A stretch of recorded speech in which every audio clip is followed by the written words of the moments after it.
আসসালামু আলাইকুম, সবাই কেমন আছেন? ঈদ আসছে, যা আমাদের কাপড় চোপড় ধোয়া শুরু হয়ে গেছে। আজকে অনেকগুলো কাপড় ধুয়ে ছাদে নাড়াতে আসছি আমরা।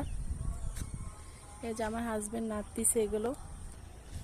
আপনাদের আমাদের বাসার চারপাশের দৃশ্যগুলো দেখায়। খুব সুন্দর পরিবেশ, ঠান্ডা ঠান্ডা আবহাওয়া, মনে হয় বৃষ্টি আসা যাবে এরকম একটা। তারপরে কাপড়গুলো ধুয়ে দিছি, কিছু করার নাই, সামনে ঈদ আসছে। ছাদে অনেক সুন্দর সুন্দর ফুল গাছ আছে, এই যে সুন্দর ফুল ধরে গেছে,